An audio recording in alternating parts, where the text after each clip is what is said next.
What's happening, people? Welcome back to the Upper Tier Podcast. We have a Shankly Sessions for you tonight. We're going to be previewing the Brentford game.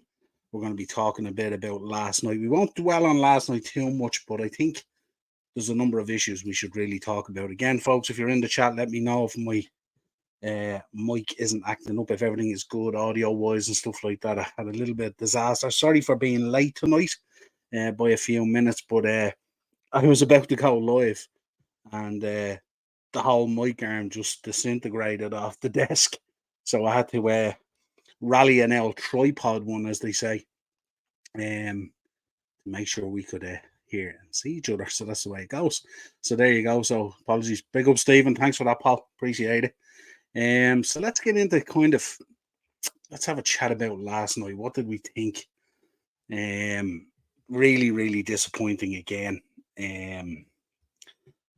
I don't know. I just think there's a number of players in this team at the moment that are getting an opportunity and they're just not taking advantage of the opportunity. You know, you've got McAllister who's out for the game against Brentford. So Endo had an opportunity to impress last night. Seemed a little bit all over the place, but the whole team last night seemed so disjointed. They were never playing as a team. They kind of seemed to be playing more as individuals than as a team. Costas, I don't know what to make of him. I've actually named him as Cost Us Simicus. I don't know where this guy's head's at the moment. He's after getting a new contract there only a few weeks ago. So he should be absolutely buzzing. Robbo's out, God knows how long, probably well into the new year anyway, potentially. So he has a great opportunity to lay down a marker and maybe stamp his name on that position, pending Robbo coming back and how that all looks and stuff like that. And he's failing miserably. Horrible again last night. So slow in recycling the ball and moving the ball on and deciding what he wants to do. Gets caught in possession, starts cribbing then about it being a foul and all that kind of thing, and just really, really, really poor for a guy who the door has now been opened to, got a new contract, nothing to worry about at all, and now the position has opened up for him, and he can't seem to wrap his head around it at all. Another player last night I was disappointed in. I'll just take some comments first. Big up, Stephen. Yeah, thanks a million for that. Warren, how are you, Warren? All good, my friend. Thanks for that. Never a handball for me. I suppose the situation with it is even if it is a handball, like how many phases of play can you actually go back to be deciding on stuff? You know what I mean? I think post handball, there was a number of passes and stuff that happened post that. So I just don't know how far they want to go back and stuff like that. And then I was looking at the rules today. When you outlined the rules, technically it's not a handball. But the ref had a mare altogether, you know. He was so poor as well, which is unusual somewhat. I mean, we've seen it this week with a number of European refs really making poor decisions and stuff like that. But generally, the European refs are at a much bigger level and stuff like that, you know. So it was really disappointing referee's performance last night as well. The one thing I would say is I find it very weird. You know, we all kind of celebrate when the third goal went in. And then I kind of took a moment, and it's kind of like why I wanted to do kind of a mini kind of match reaction tonight rather than last night, because I was kind of looking at us kind of celebrating 3-3 against Toulouse, who could have had another goal or two. We were so poor at the back. And you know, there's levels, and again, it's like you have an opportunity there to step through the door, qualify, you know, take the pressure off, recycle, give the kids or the younger guys some more, or guys on the peripheral an opportunity to play in a couple of European toys to get them under their belt and stuff like that. And now the pressure's back at us again. You know, with the 2 games coming up, we're going to need to put in a shift to make sure that we win the group, because second in the group and going into that sort of semi-qualifying phase, those extra games, is the last thing that we need. So we should have been going out last night. We should have been doing a professional job. And was more worrying as well that even when we made the changes at halftime, which was I was very encouraged by, They didn't seem to have the effect that I thought they would have had, which is even more worrying. Warren's in. A very disappointing result for you lot against Toulouse. Absolutely shocking. Panoff, how are you, my friend? Good to see you. Thanks for joining us. Uh, this handball rule is shocking. Someone tell me what the handball rule is, because every week it seems to be changing. I sometimes you turn around and you think you sometimes have to sympathize a little bit with refs because I don't think it's very clear on what the rule is. I think it's very clear when you write it down on a page, but I don't know whether that translates then onto the pitch in different circumstances and stuff like that. It was just a weird one, and I felt horrible for the boy Kwanzaa. I really think he's a star in the making. I think he's a really, really good player. And I just thought it was just, for him, that opportunity to celebrate his first goal for the club and, under those circumstances, okay, it was a draw. And to be honest with it, like, we didn't really deserve the draw, let's be honest, because we literally played 10 minutes out of the 90. So we kind of didn't deserve it, although we would have took it. But it would have been a moment for him as well after, picking up a draw with such a poor start and stuff like that. And also, absolutely. The Hammers, yeah, we got a huge win. Absolutely fair play, Stephen. But yeah, I kind of, the other thing I wanted to pick out that really grinded my gears last night. There's Ben Doak, young lad who's progressing nicely, who could be potentially a very good player for Liverpool in the future. But he has to be nursed along properly. He can't be dropped into cauldrons and stuff like that. But we see last night there, Joel Matip. Now, Joel Matip was horrific yesterday. Absolutely horrific yesterday. And I seen him play a ball to Ben Doak, and he played the ball long on the wing, and Ben Doak had dropped short for it. So obviously there was a miscommunication, and the ball went out. So it kind of looked, I won't say it looked bad on Matip, but he might have felt in the moment that it looked that way. And I seen him having a go off the kid. I was really, really disappointed in him. Here's a seasoned veteran with loads of experience, Joel Matip, who should be one of the leaders on the pitch on a night like last night, who should be, really bringing the players like Ben Doak along, encouraging them and doing all those kind of things. And he's having a go off the kid. And it's not like the kid purposely tried to make him look silly. It's just Ben Doak didn't read the situation, or Joel didn't read the situation. The ball went long. He had dropped short. He was never going to get to it. And I'm just saying Matip tearing into him and was going, the absolute arrogance and balls on you to be tearing into that kid who's only developing and trying his best. And at times, again, we've seen the same thing on the right hand side. Doesn't matter whether it's Salah, doesn't matter whether it's Ben Doak, doesn't matter even if it's Dominic out there at times. The isolation on that side when the ball is played out there and the drop off from the supporting players is horrific. If you look at Ben Doak last night, how many balls did he receive out there, which he played really, really well. He controlled really, really well. And then he was just isolated out there with Toulouse players around him, having to try and beat two players to even kind of make the simplest of passes. And I just thought the kid was out there left swinging. And I was really, really, really disappointed in Joel Matip last night. I thought he was just bang out of order, really bang out of order. Um, Warren, why can't it go back to the way it was before? Way, way better. Because what happens, Warren, is they've got this stone and they've pushed it off the edge of the mountain, and now it's rolling down the mountain and they can't stop it. This is the problem. But what happens is, as well, is I think in a situation like VAR and stuff like that, and I don't necessarily think VAR is the issue. I think it's just some of the clowns actually trying to put it into play. And I think what's happened is the interpretation of what VAR is feeding these guys back each week is being interpreted a different way, depending on who's in the hot seat. And that's the problem. That was never the purpose of VAR. The whole purpose of VAR was to take a lot of that stuff out of the equation and to give you a clearer picture to make more consistent decisions. Real problem. Panoff. That's the problem. What are the rules these days? They change from match to match. Never mind week to week or year to year. Yeah, and it's just, and the thing about it is, you wouldn't mind if you were saying like positive evolution of the system. Like they're talking now from next season, they're going to bring in this automated offside thing that they use in Europe that's really effective. Pings it straight away. Within 20 or 30 seconds, you have a decision. Offside, bang, offside, done. We're fanning around, drawn lines, trying to figure out whether it's a guy's wrist or a guy's elbow or a guy's knee or a guy's foot. And it just takes forever. And it just causes anxiety and frustration. It's so annoying. Stephen, do you think you were taking the Europa seriously? I think we very much are taking the Europa seriously.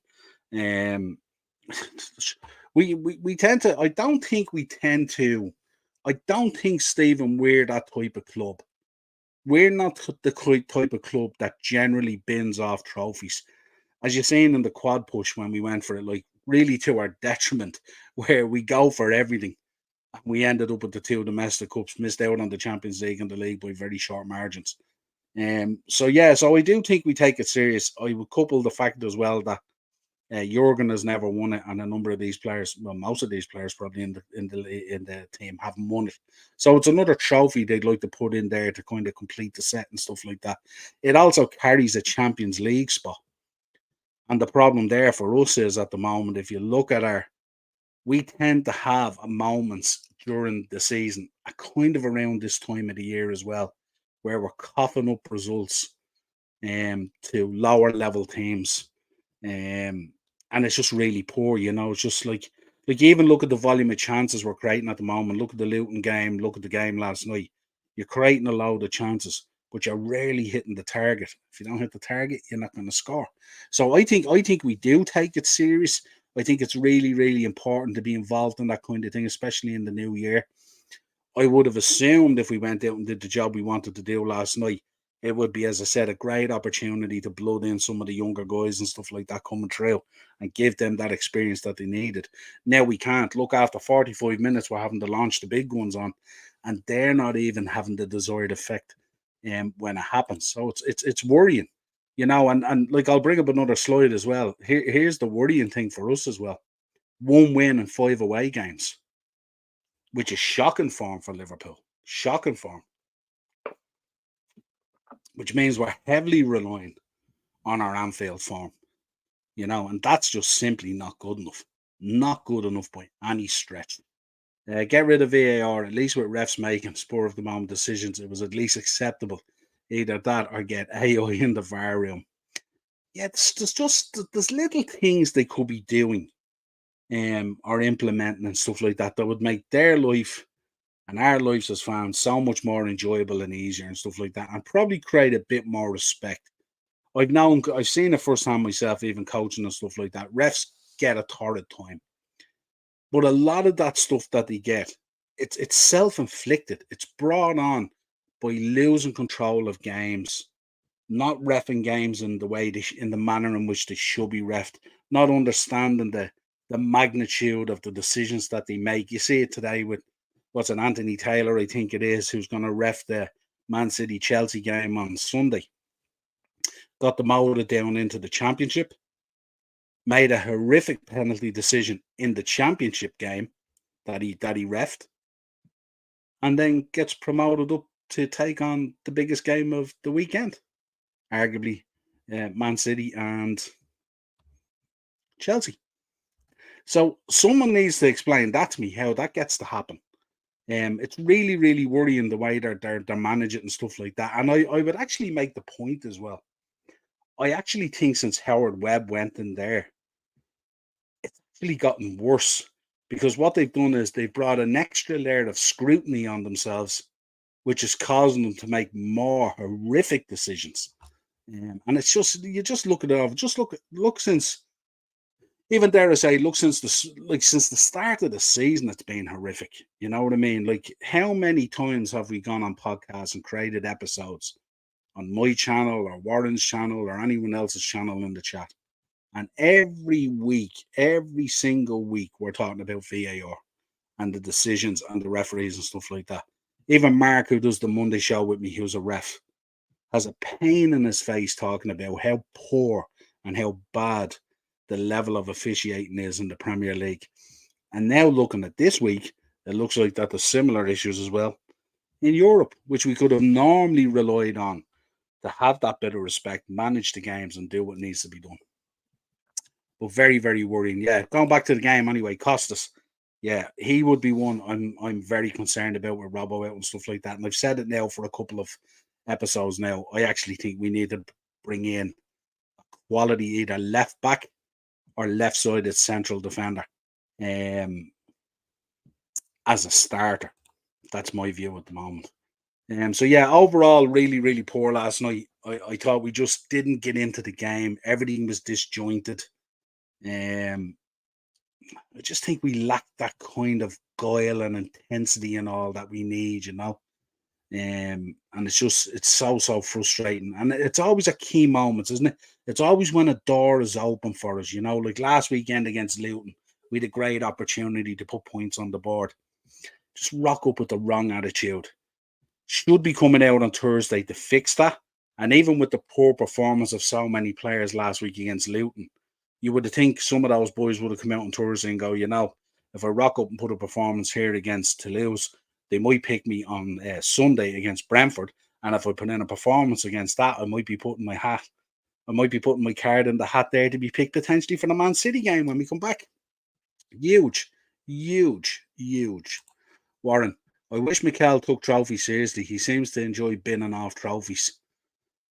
Yeah, I don't know. I think a lot of it, you're absolutely right. I don't think any manager should be binning off any opportunity to win a trophy because let's be honest there. Generally speaking, most are only in the clutch for three. Most are really only in the clutch for two. And some of us are lucky enough if we have Europe to be in the clutch for four. And I don't think you should be binning off any trophy. Myself and Warren have spoken actually loads of times about the disrespect of the Carabao Cup and the FA Cup. I think we even did a show, Warren, didn't we? We did a show on the history of the FA Cup and Wembley and everything and all. And those fantastic days out. And look, who doesn't want to go to Wembley to a final of a domestic cup competition? I think it's towards the end, middle or end of February or something like that. Nice and early to put a trophy into the cabinet and stuff like that. Why not? Why not? There's teams and players never get to experience that. Crazy. They should get someone in from rugby union to explain how they use their version of VAR. Yeah, well, they've already binned off the fact and said there's no way they're opening up the audio. Because if you listen to the recordings that they've released on the audio, Warren, there would be riots in the stadium. Just go back and listen to the Spurs. Taking the Europa serious, but I think we didn't take Toulouse serious. I felt we thought it was in the bag, just like Luton, before we even got on the pitch. We need to play each game like it's a cup final. Absolutely. And especially what frustrates me as well is for so many lads out there playing, you know, who want to create an impression, who want to tie down an opportunity, who want to be retained in the team and stuff like that. You know, there's Harvey, who's kind of a bit part player and stuff like that. Came on against Luton and stuff like that, swung a lovely ball in. But look at the quality of the balls that are going in there. And Harvey actually put in a nice ball for Luis Diaz to finish. You know what I mean? But it's so frustrating. You look at Trent as well, just, you know, nonchalant going around, you know, just moving the ball like it's an effort. And, you know, we should be flown, you know what I mean? Again, no use of the width properly and all this kind of thing. It's and like we can see it here. And like who are we? We are guys who sit in studios or bedrooms and we create content and it's there for us all to see. We're gonna be talking about the Brentford game shortly, and we're gonna be looking at the Brentford team. And I'm telling you, if we do that on Sunday, we are gonna get our backsides handed to us. 100%. You're not going to win the Carabao. Well, I tell you one thing, we're not going to beat you in December if we rock up the way we're rocking up at the moment. That's for sure. But remember, Stephen, when it comes to the Carabao Cup, we're League Cup royalty. Don't forget that. you're, not, you're not going to have to go. You're going to have to go through us. Oh, yeah, absolutely. It'll be interesting. We'll do a preview for that, Stephen. It'll be good cracking on and stuff like that, you know. Yeah, Costas really let me down. Well, they all really let me down last night. I don't think anyone came out really shining from last night. Keller, even at time, had his moments and stuff like that, who normally you can generally rely on and stuff like that. But Toulouse just shell shocked us, and it's just, you know, we didn't pay them the respect that we should have. He's just spot on, absolutely spot on. Let's take a bit of good news before we get into the Brentford. Yeah. How good was this news? How good was this news? This was unbelievable. It was just, I was so, so happy. I mentioned it the other day. I was even calling out journals on Twitter the other day going, please don't be writing stuff about this because you could trigger a reaction that this could end in a really, really bad way. Um, so yeah, I was absolutely delighted, and you can imagine how he feels now. Like the family back together, the band is back together, as they say. You know what I mean? And it's fantastic that it ended this way. So I was delighted for him and stuff like that and all. Now what I want to see is that it all settles down and that he gets pumping now at 100%. That's what we really need to see happen. Panov, yeah, way too central and no width at all. That's us at the moment. And the problem is, have you looked at how the midfield gets so crowded then when Trent inverts in? A lot of conversations going around at the moment. The hot topics at the moment are one, the questioning of Alexis McAllister's pace at the moment. He looked a little bit off at pace wise the last couple of games. Now maybe trying to operate in the six instead of being an eight is probably wearing on him a little bit. Last night he was in the eight, bar a couple of okay stuff. Most of it was kind of garbage, really, to be honest. Um, but yeah, it's just there is worrying things in there at the moment. 2006 was a shambles. Yeah, absolutely. Yeah, remember it well. Remember it well. Still, sometimes I wonder how we got back in there, and that's what we're missing at the moment. I said it last night watching the game. We're really missing that leadership of a Stevie G on the pitch to grab a game by the absolute nutsack and take it to them and stuff like that. We don't have that, you know what I mean? And it's really, really worrying. You look out there, like you look at who was on the pitch there last night. You got Matip out there on the pitch. McAllister should be kind of a leader with his experience in the World Cup and stuff like that. Mo Salah, when he comes on, should be absolutely a leader. Just so many players, just not wanting to take responsibility and get things going. Daz in, what's the crack, Niall? All good, Daz. Hope you're good. Daz, let me know. Did you get your delivery yet? Did it arrive yet? I posted it off there early last week, so should be with you at this stage. It's amazing news, Niall. It is, Warren, because these things can go south real quick. Yeah, made up for Lewis and his papa. Yeah, absolutely. And the mum. And the mum, absolutely. Big up, Daz.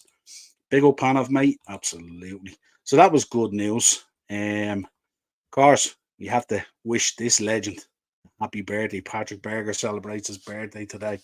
What a player he was for us, and boy God, I love that jersey as well. The ones with the patches, they were cool and stuff like that. And all. And there's a man who could strike a ball, isn't it? Really, really top, top, top, top player.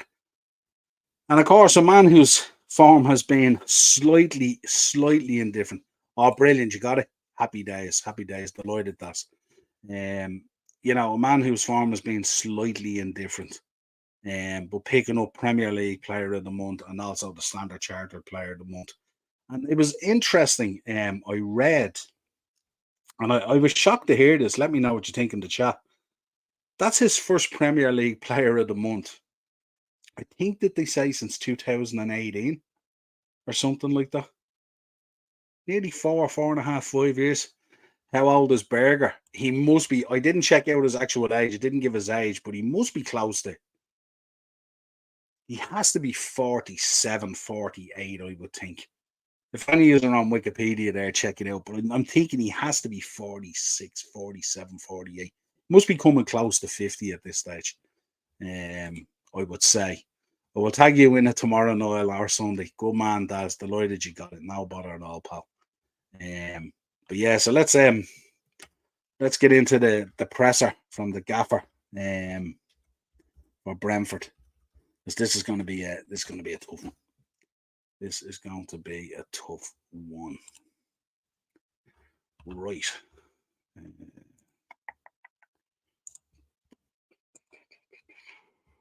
Brentford. He started off talking about Brentford. He said, always interesting. Certainly is at the moment. And we know at the moment, Brentford, I think, 3 wins on the bounce, starting to really find their form again.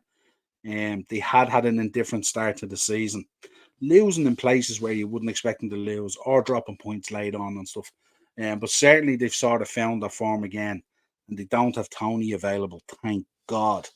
Um, but yeah, always interesting. He started out playing Brentford. Of course, he has a lot of respect. Um, Turned around, super challenging to play Thomas Frank and Brentford for different reasons. They do really well, said the boss in his pre-match. He says, "I'm not sure they are 100% happy with the season, but losing Ivan Tony, that player he was for them, really is brutal. But they are stable in the table. That's probably what Brentford want, getting through this situation, and then when he is coming back, use him again or whatever."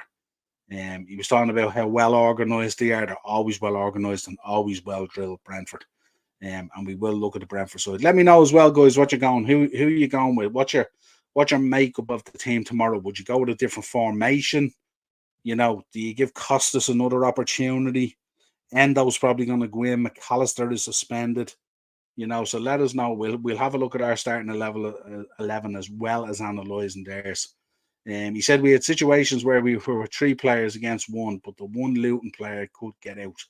That just shows that the last percent of conviction on that night was not there. So he's talking about the previous games. He was talking about the Luton game and the Toulouse game, and he was going, we just didn't apply ourselves 100% at all. And you can see why. He says, I don't know why it was not there. I can't just say it was not there. We will change that, definitely. That's very important for the way we want to play. You could see last night in the post-match in the presser that he did, he was absolutely fucking irate. He was irate. And I think he was right in what he said. I'm surprised he didn't get up and walk out on the presser, to be honest. Because it was like they did the press conference in a shed underneath the home stand or something like that. It was absolutely crazy. He could barely hear the questions. They could barely hear him talk. And he was getting just more irate as it went on because I think he was proper pissed off at the performance. I think he thought he was going to go over there. We were going to get out of there with a win. And then he'd have 2 free hits in the last 2 games to just rotate, rest players, and do whatever he wanted to do. And he was really, really disappointed. Besides that, I think when you watch it back, there is one team who should have won the game. That's us. We didn't use our chances. Then this is the Luton game, of course. When we concede a goal, you have to score at least one to get a point. And that's exactly what happened. He's talking then at the moment. He said, Ryan Gravenberch and Curtis Jones, meanwhile, were absent for the midweek trip.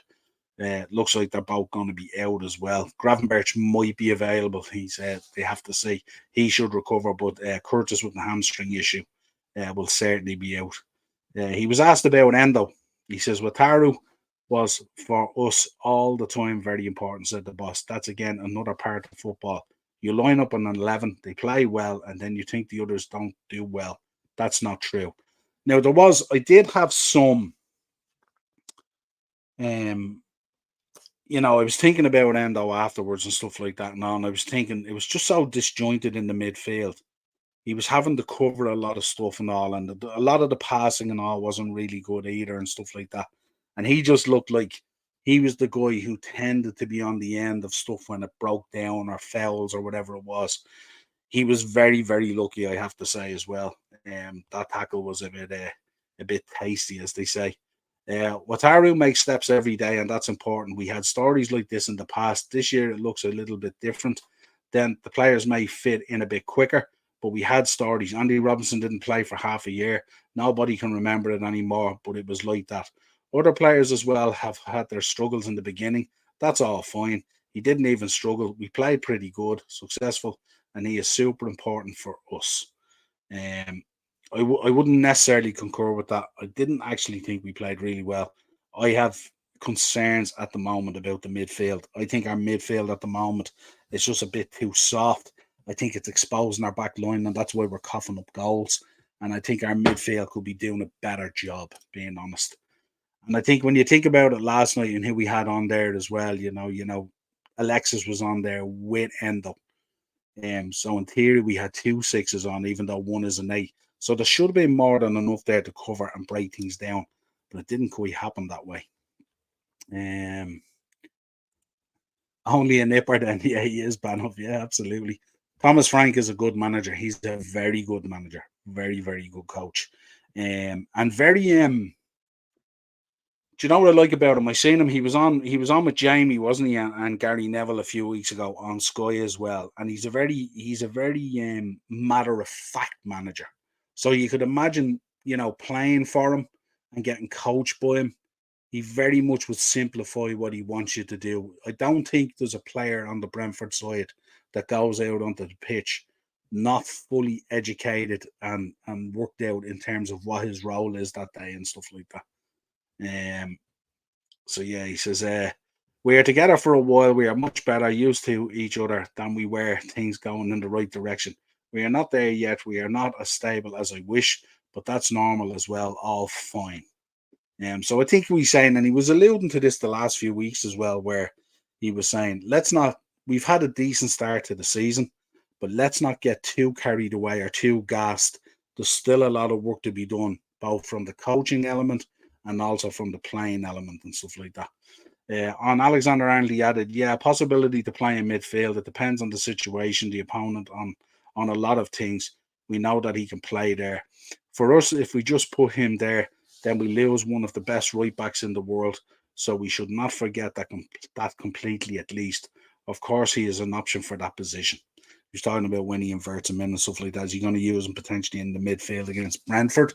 And maybe, I don't know, maybe Costas probably plays on the left. If that's the case, Joe would probably play on the right. And Trent would invert in, or would he keep him in that right position or put him straight into midfield? I'm not too sure what way that pivot would work and that balance would work, assuming Endo's going to be in the six, or if Endo's not going to be in the six and he's going to go more traditional, is he going to put Trent in the six? I'd kind of be a little bit concerned about Trent solely in a six. I think it negates a lot of the good stuff we need him to do on the top end of the pitch, which at the moment not necessarily is happening, but we know it can happen, which is really, really important. Daz is in. Daz is going for Allison, Trent, Konate, Virgil, Gomez, Endo, Dom, Ryan, Mo, Nunes, and Jota. Mo, Nunes, Jota. Interesting. What do we make, folks, of Jota at the moment? What's our thoughts on it at the minute? He seems to have more joy nearly when he comes on as a sub, doesn't he? I think at times when he's playing, if he starts, I think he's a bit too more relaxed as well. And I think he thinks he has plenty of time.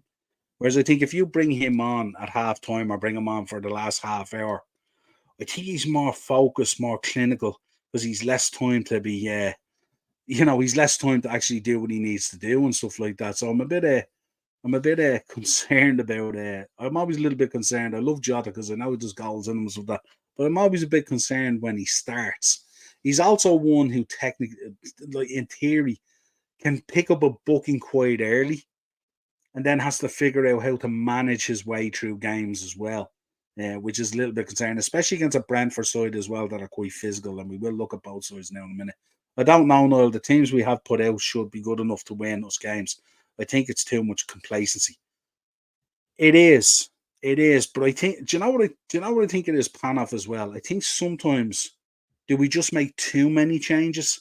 Now I know, like we're coming up to an international break here, but I think when we came out of the Forest game and then we came out of the Bournemouth game in the Cup, I think we would have looked at Luton, Toulouse, and Brentford.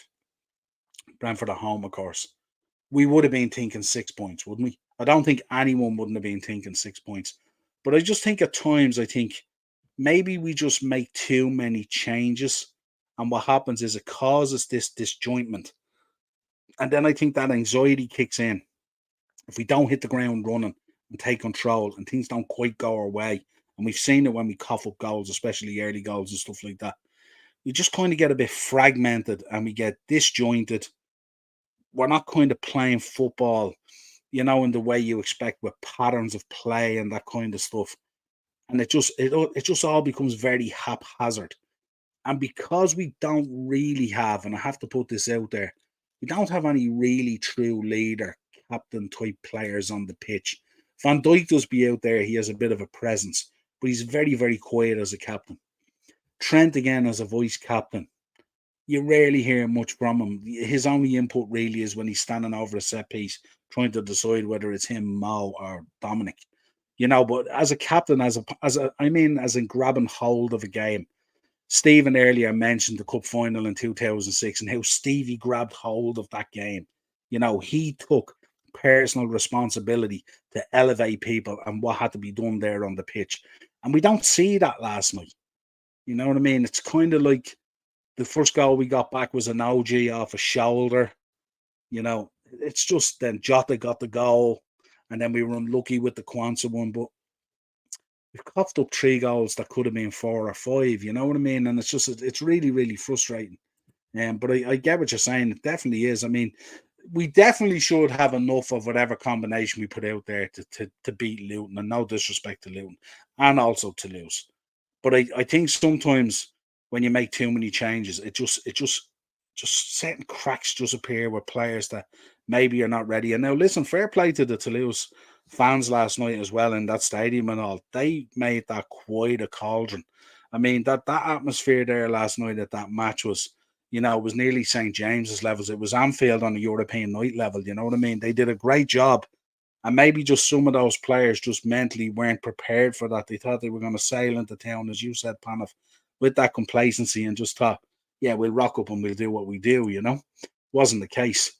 Warren's in. Del Boy is going to Celtic versus Aberdeen match on Sunday in a supporters coach from Dublin to Glasgow via Belfast and Stranraer.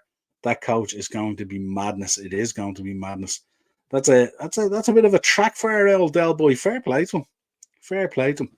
Warren, you should get him to shoot some content and throw it up onto the channels, which will be really cool because I know you cover a lot of the Scottish game and stuff like that and all. You might be able to get some good footage for you and stuff like that. You could do like shorts and stuff and all. Pretty cool. I don't think Trent will go for England this break. He's in the squad, isn't he? He'll definitely go. I'd say he'll definitely go. Yeah, and especially now with Southgate calling him a midfielder now, he'll definitely go. Right, let's get into the bones of the preview. So let's talk. Hope I have the right one in there. I've been all over the place today. Yeah, what do you think? I was kind of thinking last night. I was thinking Brentford. When you look at what Brentford will offer,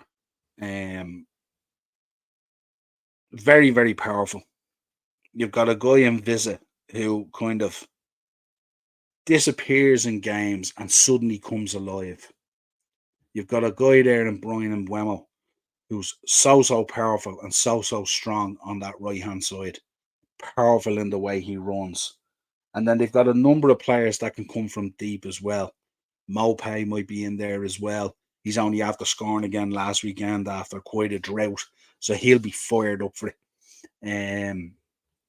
And he also spoke about how happy he was to be back there as well. That sounded like his stay at Everton was quite horrific, to be honest. But let me know your thoughts on the team. But I wonder, should we be looking maybe at a change of formation?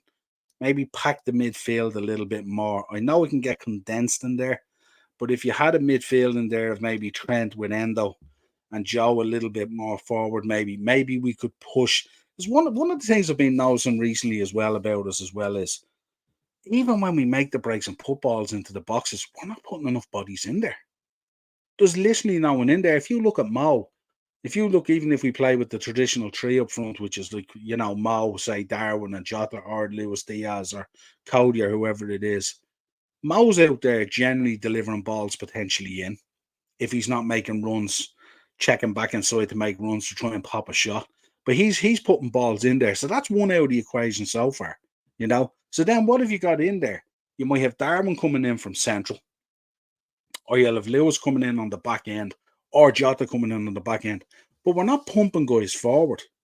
When's the last time you seen Sabozlai? When's the last time you seen him central in the box for a ball pumped in? When's the last time you seen Gravenberch in there? When's the last time you seen Alexis in there? So we don't tend to flood the box when we move forward to put balls in. So I think maybe what it might do is if you bring these guys a little bit more forward, and I'm not saying this is kind of the formation, but you know what I mean, it might release Dominic and Gravenberch, if available, to push on that bit more forward, to join the attack in a more deeper kind of vein, knowing that you have Endo or Trent there and Joe Gomez, as a shield to the back three or back four, whatever way you want to do it.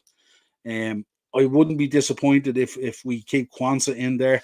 Maybe look at that back three situation, because I think that might be something that we might pursue when we're looking at this left back or left centre back combination, either in January or in June. Because I think there's been a huge drop off in Robbo. I don't think Costas is the answer. I wouldn't be surprised if he exited the building.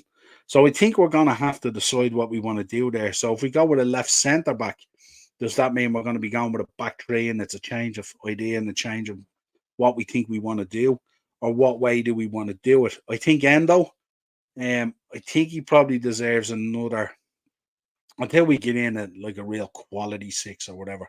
I think Endo still deserves an opportunity to be in there in the six with a bit better quality around him, if you like, so we can actually see what he does. There's a lot of people making decisions on him at the moment and stuff like that. But when you see him playing for Japan, his control of games for Japan and stuff like that, we've seen it even against Germany. He's really, really good. I think at times, because he transitions into the team at a time where there's a lot of changes being made and stuff like that, you don't get that kind of understanding, that kind of fluid play, all that kind of stuff. Now, is he the answer? Probably not. We probably need someone much higher quality, but he's the guy we've brought in to do the job. So we have to try and figure out what's the best way to use that. You know what I mean? And we have to also figure out a way of McAllister in the eight, being in the eight, pushing forward, creating a lot more and stuff like that, and being that much higher, to really influence the game.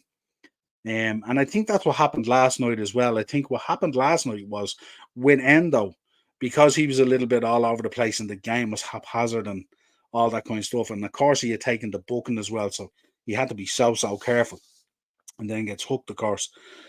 McAllister was kind of trying to cover for him. So he was half a six, he was half an eight, and he was getting caught somewhere in between, and he couldn't really produce what he wanted to produce.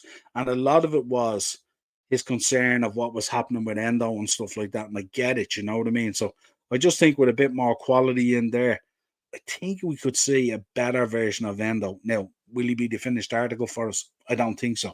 But these are the cards we're dealt at the moment, at least till we get to January or get to June, whatever we want to do and stuff like that. But I do think at times he's looked okay for us. But I just think at times you're putting him in there and you want them to perform, and we want all our players to be successful and do well. But I just think he's going into disjointed teams with lots of changes, and he's finding it very difficult to create a relationship in midfield and an understanding with the players he's in there with. And I think that's the case. And more often than not, then when we spring players from the bench with the quality, he tends to be one of the guys who gets hooked. So he doesn't get to experience it. And last night I get it with the early booking and stuff like that and all, you have to be so careful. That horse you said, is it a jumper or flat Niall? It's a jumper. I think he goes over Hurlstad. He's called You'll Never Walk Alone. Anyway, so I haven't had any updates on him lately, so I think he's just still in training at the moment. But keep an eye out for him. He did all right in his first run. I think he came fifth or so, sixth or something. So worth keeping an eye on. But yeah, I'm kind of thinking of a lineup like this kind of personnel. But I think we're going to have to find a way to grab hold of the midfield more. I think we're coughing up too much control in midfield at times. And I think what happens is they're playing through us and then they're exposing the back line. And we've seen what's happened in the past.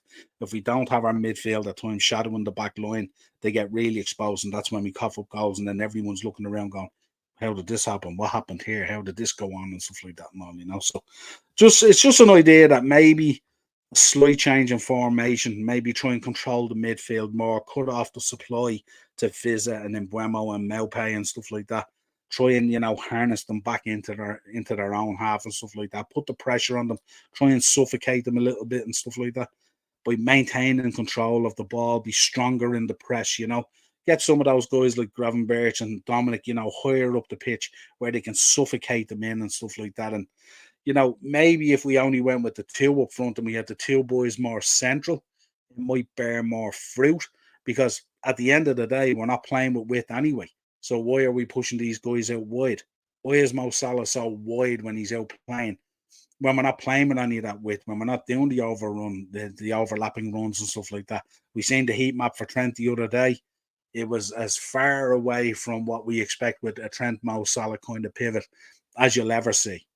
And I think because we've decided that we're going more central, put more players between the sticks, you know what I mean? So they've more chance of getting more opportunities and chances on target, and potentially that could lead to more goals. I think because of some of the angles that were coming in and some of the directions we're coming in and the pressure we're putting ourselves under to try and have to beat one or two players and all that kind of thing, especially for Mo, is causing a problem in hitting the target. And I think if you get those boys more compacted and more central, I think you have a better chance of getting more shots on target, which ultimately should lead to more goals. Let's take a little bit of team news and then we'll look at like I said earlier, we're Brentford at the moment in the league, 3 wins on the bounce, really found their form again after a difficult start. We've 2 wins on the draw, of course. The draw against Luton, really, really poor. We don't even need to get into that. We know the score on it.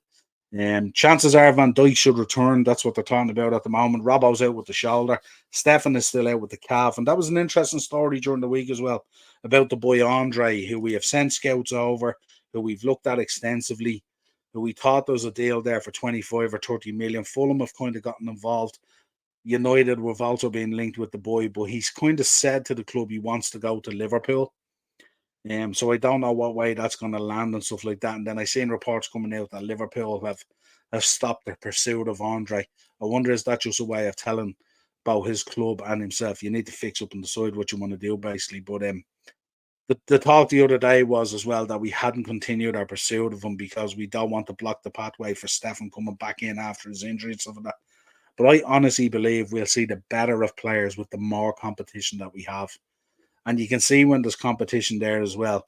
Stefan's one of those guys who relishes that opportunity in competition. Like how much better we probably would have been last night if we had had Stefan Bajcetic on the pitch and stuff like that. He just brings a bigger, better kind of feel and energy and stuff like that that we're just lacking at the moment.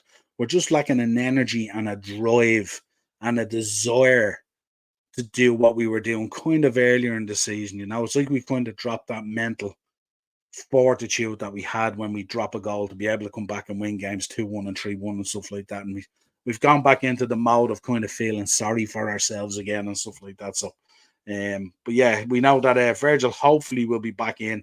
Curtis, we know, will remain out, but Ryan could come in. Bit of a knee issue there, but he should be okay.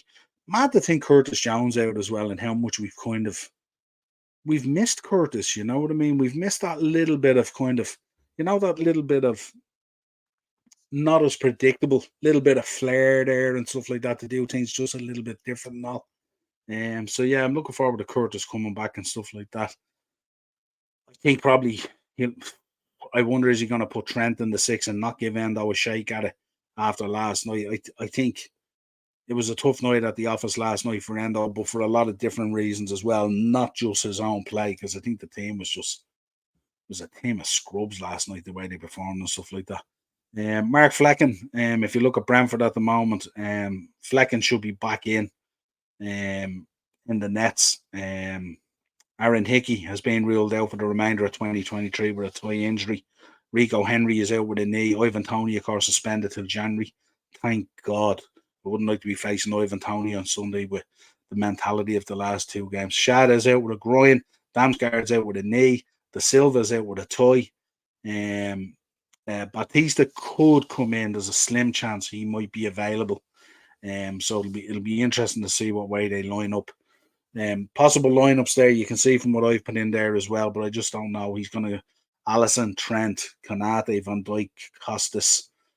Costas one worries me as well. You know, he's had a number of really poor performances, and I'm just wondering, is he trying to stick with him to play him into form? But the guy just looks asleep at the moment when he's on the ball. You know what I mean? And I'd listen. I'd slight little change and tweak in formation there. Take Costas out, put Kwanzaa in or something like that. You know, because you're gonna need a lot of covering there on that game on Sunday against Brentford with the power of Mbeumo and how he can power pass players. You know, someone like a Kwanzaa could be really a coming of age in terms of performance against a guy like Brian and Buemo. That's where you really want to test Kwanzaa again, that level of player, to see, have we got the real deal here in Jarell Kwanzaa, or is there food for thought? You know what I mean? So that would be really, really good, I think. Endo, obviously, in there, Gravenberch, Endo, Dominic, Salah, Nunes, and Jota. Again, I'm not too sure I would start Jota. Again, depending on what way we want to play, and if we want to pack the midfield, I'm not even too sure. I'd like the guys to come more central and maybe just play with a 2 up front. Gives you the option of bringing Jota on, gives you the option of bringing Luis Diaz on, who we've seen sometimes much, much better springing from the bench, as we said. If you look at Brentford, Flecken, Ajer, Collins, who got the winner last week, super header, bullet header. Pinnock, who's been really good for them. Rochlev, Jensen, Norgard, Onyeka, Janelt, and Buemo and Visa. That's who's in there at the moment. Now, it's slightly different when you look at what they went with last week, and I think he might retain this. I wouldn't be surprised if he retained this setup. Visa, as I said, who is really, really dangerous on the left there. Something that Trent and Konate, if he plays, are going to have to be aware of, because this guy he drifts out of games, and you don't. And I think he purposely does it. It's not that he's drifted out because of quality or anything like that. I think he purposely drifts out of games so that the opposition kind of forget about him, and he suddenly comes alive then and scores a goal, and you go, oh, him. And I think he does it a number of times, and he's very, very clever in the way he does it. As I said, with Maupay, got his goal there last week. Hadn't scored, I think, was there something like 12 or 14 months since he'd scored. So he'll be fired up and ready to go. And he gave it to Everton in the post-match interview and stuff like that. How happy he was to be back at Brentford and stuff like that. And what a great atmosphere it must be at Brentford and training under Thomas Frank compared to being up at Everton. And of course, Buemo on the right. He's going to give Joey everything he can if Joey's out there. But I'd like to see Kwanzaa somewhere in that mix as well, potentially, if we want to change formation. But very, very powerful up front there. And Buemo, if he's not scoring and powering past players, he's creating opportunities, never gives up on the ball, fights right till the byline and everything for every single ball and stuff like that. Collins, again, do I have to mention this? And I mention it every week. Don't give up easy free kicks and set pieces. Don't give up corners light and stuff like that. Nathan Collins, Pinnock, these guys, really, really good. Be careful of Norgard from running deep. Does a role very similar to Odegaard at Arsenal. Need to be really, really, really careful. I think we need to take control of the midfield, push them back, cut off the display to the front three, get them agitated by the way that they're playing and stuff like that, and go with something different, because Thomas Frank is meticulous in his preparation. So if we went with slightly different change and maybe go with 2 up front instead of 3, just try it different for a change. So that pack the midfield to take control of the game. Have the likes of Endo maybe and Trent, who if they have to sit in there protecting the back line, stuff like that. Put a big boy like Kwanzaa on De Bruyne and Buemo. Have Joe Gomez in there doubling up with him as well to take control of him. If you can take a lot of his supply that he supplies into the box and stuff out of the game, that would make a huge difference. That would cut off a lot of the supply that goes in there for Brentford. So really, really important we do that. But a lot of danger around this pitch. Norgard, as I said, Collins, Pinnock from set pieces, Visa, who just comes alive, Maupay, who's going to be well up for it. And he's an agitating kind of guy as well, Maupay. He's one of those guys. He's just not a likable type of guy, you know what I mean? So he'll cause havoc in there if he's not careful. So, and because he's small as well, the 2 boys should be more than capable of managing him and stuff like that. But the power is going to come from Bueno down the right-hand side. If you can cut that off, you cut off a lot of what's really, really good about Brentford if you take him out of the game. So that's what's really, really important in my eyes. If you want to go for a prediction, I'm going to go for a prediction. I think this is going to be a really, really tight game, and I think we're going to have to fight hard and heavy for getting anything out of this game that we want. Ultimately, I think we'll run out 2-1 winners. I think it'll be a very, very tight game.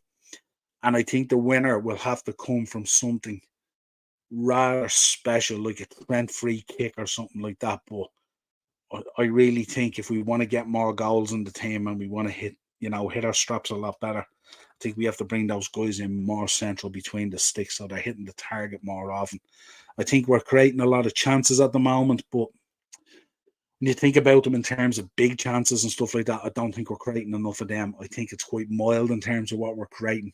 I think we're blasting a lot of balls and stuff like that, a lot of shots from distance that just don't hit the target. and it's just a waste of expelled energy, really. I think we need to be more clinical in our build-up. I think if we're going to recycle, I don't think we need to recycle right back into real defensive kind of recycling. I think we're going to have to hit them very quick on the break as well when we pick the ball up, just to get them kind of a little bit imbalanced and stuff like that. They're a very balanced side as well. Can't let them just sit in. They will sit in and wait for their opportunities, and we can't let that frustrate us to the point where we're caught in the break ourselves. So we need to be very educated and clever in our approach. Don't get too disheartened if it doesn't happen straight away, but always protective of the other end of the pitch and stuff like that. Don't cough up Banton too easy, because it is uphill. If Brentford were to get a goal ahead and we were to cough up an early opportunity, it'd be very much uphill against Brentford. And we really need this 3 points before going away on the international break, because we're coming back against Man City. So we really, really, really need to go off with something positive. The last 2 games have been really, really poor. A lot of making up to do. A lot of guys who need to put in a performance as well who have been really, really poor. So let's get the job done. Get the 3 points in the bag. Stay tight to Man City. See, can we hang with them as far as the new year? And then let's see what we can do in the January market. Could we bring in a couple of players, maybe a left back or a centre back or a DM or whatever we can find out there? Let's see if we can bring those players in to kick on then in the new year. Because that's what we're going to need to do, because in the current situation, the way we are at the moment, I don't think we're going to be able to hang with them in the new year. And I think very quickly you can get away. If we were to drop the points on Sunday and they were to pick up the points on Sunday, once you start creating that gap, because you remember, normally to get over the line against Man City, you need to have built up a gap yourself, and then they come after you and hunt you down. You've seen it last year with Arsenal. And the fact that they're on top already now and everyone's kind of in around them, is posing a very different and a very difficult campaign to try and go and win the league and stick with them and stuff like that. Daz is in. He's going with 3-1, Salah brace. Diaz and Mbuema. Yeah, Mbuema with a goal for them. Yeah. We take that all day, Daz. That'd be absolutely brilliant. I'd love to see Salah more central between the sticks instead of having to do all that work to create the opportunity. I think if other people can do that work for him, I think he start blasting the goals again. It'd be absolute class. Anyway, folks, that's the preview for the game. We will do a match reaction on Sunday evening after the game. Hopefully, it's not going to be like the last 2 and stuff like that. Hope you enjoyed the show. If you did, of course, drop a like on the video, share the content, subscribe to the channel, hit the bell notification button. For all you Reds out there, it's in there. It's the Shankly Sessions. Other than that, it's all football, pro wrestling, everything coming at you next week. We will be doing stuff over the weekend as well. As I said, match reaction. Monday, we'll be back with the Monday mashup. And then after that, we'll be dropping wrestling throughout the whole week with the international break coming on and stuff like that. Have a safe weekend. Enjoy the football. And we will talk to you again real soon. Come on, Reds.